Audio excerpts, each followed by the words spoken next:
কি related issue? Actually গতকালকে আমাদের মানে কাছে গোপন খবর ছিল যে কিছু বাংলাদেশি লোক মানে আমাদের রেল স্টেশন ইউজ করে মতলব যে দূরপাল্লার ট্রেনগুলো আছে এগুলি দিয়ে মানে বাইরে যাওয়ার তারা প্ল্যান করছিল।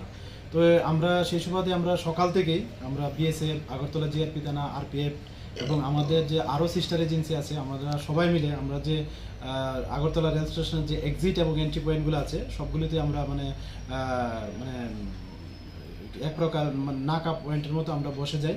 তো আমরা গতকালকে সকালবেলা প্রায় 6টার দিকেও আমরা 4জন বাংলাদেশি এবং 2জন যে বাংলাদেশি টাউট আমরা অ্যারেস্ট করেছি এবং রাত্রেবেলা আমরা একজনকে অ্যারেস্ট করেছি এবং দুই ধর কেস হয়েছে আমাদের আগরতলা জিআরপি থানাতে।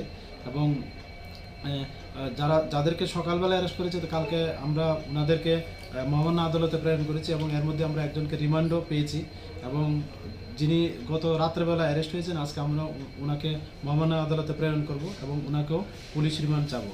তো অ্যাকচুয়ালি তারা অবৈধ উপায়ে আমাদের ভারত বাংলাদেশের যে বর্ডার আছে ওগুলি ক্রস করে এখানে এসছে। তো এই সুবাদে আমরা কেস নিয়েছি ওনাদের, যার মধ্যে যে নতুন অ্যাক্ট আছে বিএনএস অ্যাক্ট এবং ফরেনার অ্যাক্ট এবং আইপিপি অ্যাক্ট এগুলি আছে। তো আর যারাই তাদেরকে সাহায্য করছে বা বিভিন্নভাবে হেল্প করছে টাকার বিনিময়ে আমরা অবশ্যই তাদের চিহ্নিত করে আইনের আওতায় আনবো।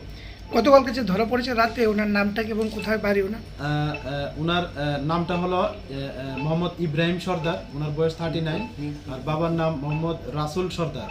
উনি অ্যাকচুয়ালি লালবাগ থানার, যা ঢাকা ডিস্ট্রিক্টে বাংলাদেশের অন্তর্গত আর কি ওনার বাড়ি। কি কারণে এসছে কিছু জিজ্ঞাসাবাদ? এখনো তো ইন্টারোগেশন চলছে আমাদের জিআরপি থানাতে এবং আরও যারা সিস্টার এজেন্সি আছে তারা করছেন।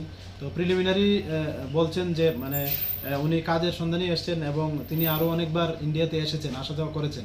এখন পর্যন্ত উনি কোর্টে তা স্বীকার করেছেন। তো আমরা দেখি আরও কি বেরিয়ে আসতে পারে ওনার কাছ থেকে।